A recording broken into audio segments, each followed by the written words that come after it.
ওয়ালাইকুম সালাম রহমতুল্লাহ। আমার প্রশ্ন হলো যে আমাদের সমাজে নানা বেদাত যেমন মিলাদ, কিয়াম, শবে বরাত, শবে মেরাজ, জুমার সালাতের পর সম্মিলিত মোনাজাত, বরং ফরজ সালাতের পরে সম্মিলিত মোনাজাত ইত্যাদিকে উদ্দেশ্য করে জিলাপি, বিরিয়ানি ইত্যাদি বিতরণ করা হয়। আসল প্রশ্ন হচ্ছে জিলাপি বা বিরিয়ানি বিতরণ করা হয় এবং বেদাতে অংশগ্রহণ না করা সত্ত্বেও আমাদের বাড়িতে এনে দেওয়া হলে এগুলো গ্রহণ করা কি জায়েজ? জায়েজ। বেদাতি অনুষ্ঠানে অংশ নেবেন না, কিন্তু কেউ যদি খাবার দিয়ে দেয় খাবারটা হারাম হয়ে যায় না।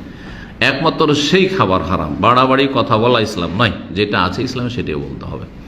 বাড়াবাড়ি থেকে বাঁচতে হবে, ছাড়াছাড়িতে বাঁচতে, এফরাত থেকে বাঁচতে হবে, তাফরিদ থেকে। ঘাটতিও না থাকে আর বাড়তিও না থাকে। একমাত্র সেই খাবার হারাম যেই খাবার আল্লাহ ছাড়া অন্যের জন্য কোরবান করা হয়েছে, উৎসর্গ করা হয়েছে।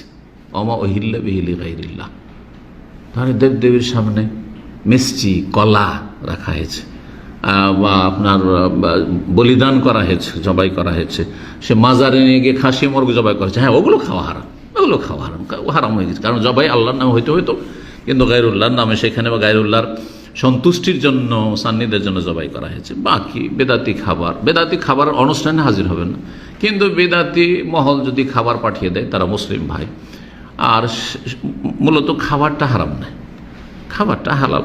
আসল হচ্ছে যে মুসলিম অমুসলিম মুসলিমের দাওয়াত খেয়েছেন ইহুদির বাড়িতে, আসল হচ্ছে যে খাবার আমাকে দিচ্ছে, কি দিচ্ছে? হালাল।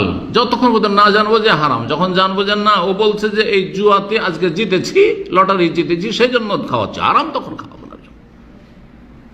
আজকে এইরকম একজনের কাছে সুদের ওপর টাকা পেয়েছি, এত টাকা, সেই জন্য খাওয়াচ্ছে, হারাম খাওয়া, তখন খাবেন না।